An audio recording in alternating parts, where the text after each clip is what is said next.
Мен Нұрманбет Өміржана, мені бүгінгі жобам жақсылық керуені деп аталады. Бізде бұл жобада кіріспе бөлімі адам өміріндегі ең игі істердің бірі мұқтаж жандарға көмектесу, қарттарға көмектесу, әлеуметтік көмекті қажет ететін жандарға көмек беру. Қазіргі заманда жастар тәрбиесінде жүректі имандылыққа, махаббатқа, қайырымдылыққа, адамгершілік, ізгі іс жасауға баулу болып саналады. Бізде негізгі бөлімде адамгершілік бастау неде? Адамгершіліктің қасиеті ең бірінші әр оқушының отбасын сыйлауда басталады. Әке-шешеге ешқашан сөз қайтармау және дауыс көтермеу. Ата-анасын сыйламаған адам басқа біреуді сыйлап кекістірмейді. Ата-анасын ренжіту әр баланың өмір бойғы міндеті.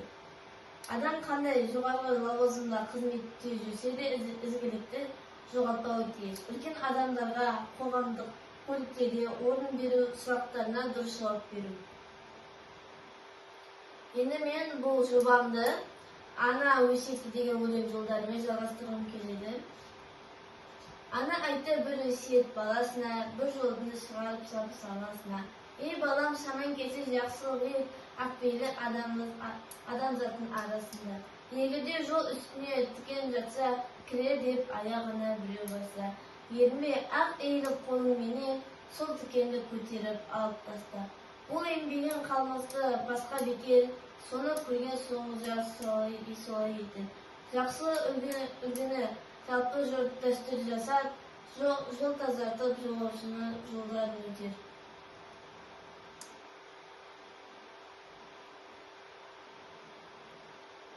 Маржан сөздерін көрсетеді.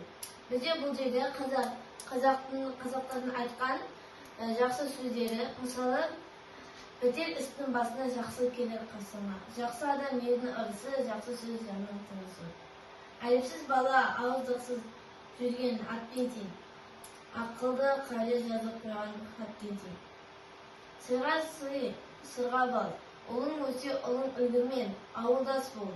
Қызың өсе қызы үлгімен ауылдас бол. Ұят жүрген жерде абырой төгілмейді, абырой бар жерде шапан сөгілмейді. Әр қайда болса ұят сонда, әдептің не екені әдепсіз адамды көргенде ұғарсың. Аға әдепті болса әні әдепті, әпке әдепті болса сіңір әдепті. Әдептілік әр ұят адамдықтың белгісі. Бізде бұл жағдайда қандай әрекет жасаймыз? Осы жерде картинада берілген. Бұл жерде бізде қыздың анасына көмектеспеуі, бұл бізде дұрыс емес болып саналады, және бала өзінің бөлмесін жинамай жұмыс жасауға да әдепсіздік жатады. Жақсыдан үйрен, жаманнан жирен дегендей, жақсы мен жаманды біз айыра білу қажетпіз. Бізде қайырымдылық жүректен дегенде болады. Мысалы, біз тек адамзатқа ғана емес, жануарларға да көмегімізді беруіміз қажет. Мысалы, жануарларға қоректендіру және жануарларға көмек беру саналады. Сәлем десе әдептілік бастау, әдептілік тәрбие бастауы, үлкенге құрмет болып саналады. Үлкендерге де сіз, кішкенеге сіз, барша жанды құрметтеп бас иеміз. Мысалы, бұл жерде үлкен кісіге сізді сөйлеуге қарамастан, ол бұл жерде үлкен кісіге көмек беру саналады. Сыйласаң сыйлы боласың. Автобус немесе көліктерде үлкендерге жол беріп немесе орын беріп тұруымыз қажет. Адамгершіліктің қайырым қағидалары: амандасу, үлкенді құрметтеу, тілін сыйлау, отанын қорғау, дінін сақтау. Жақсылық академиясы: жасына әдеп үйірбеген кісіден өткен соң қайран жоқ, сайып-сары айтып өткен сөз.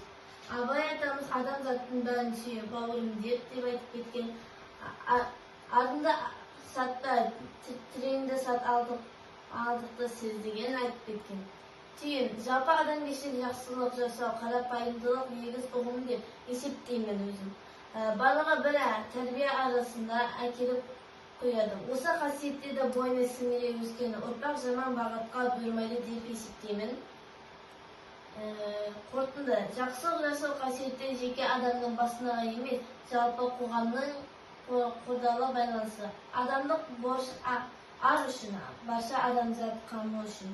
Серт берген еңбек етемдеп алдағы ата таң үшін.